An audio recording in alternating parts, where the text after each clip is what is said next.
আমাকে মারার অধিকার কিন্তু পুলিশের নাই। আদালতে উঠাবে, আদালত রায় দিবে, সেই অনুযায়ী আমার সাজা হবে।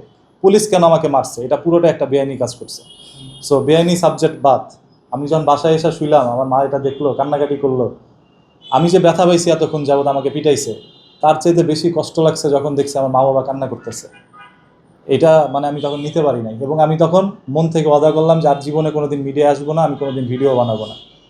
এর কিছুদিন না কাটতেই তহিদ আফ্রিদি আমাকে ফোন দেয়, দিয়ে বলে যে মিডিয়ার মধ্যে তুই নাই, মানুষ ভাবতেছে যে আমি তোরে মারছি, বা বিদেশ থেকে কারে দিয়া ভিডিও বানাস, তারা আমাকে গালাগালি করতেছে, তোরে আবার দেখে নিন। পরে আমি বললাম, ভাই আমাকে তো আপনি মোটামুটি যা করার করছেন, আমাকে মারছেন, এখন দেখার আর একটাই বাকি আছে, আমাকে নিয়ে গুলি করে মেরে ফেলেন ভাই, তারপর আমি ভিডিও বানাবো না। পরবর্তীতে সে আর কিছু বলে নাই, আমার বলছে কালকে থেকে ভিডিও বানাবি। এরপরে আমি আবারও ভিডিওতে ব্যাক করি। এইভাবে অনলাইনে আমাকে এখন দেখছেন। আমার আইডি তো ডিবি অফিস থেকেই নিয়েছে, আমি বলেছি যে আমার আইডি, ফেসবুক পেজ, তারপর হচ্ছে ইউটিউব চ্যানেল, সব কিছু তারা নিয়ে নেয়। আমি 7 দিন পরে তাদের কাছ থেকে রিকভারি করে নিই। আর এতদিন তো কাজ করিনি, 7 দিন পর থেকে আমি আবার অনলাইনে আসি। সো তহিদ আফ্রিদিকে দেখে আর কেউই যদি ভয় নাও পায়, মানে বাংলাদেশের কেউই ভয় পায় না, তবে শেখ হাসিনার চেয়ে বেশি ভয় আমি ওকে পাই, এখন পর্যন্ত পাই।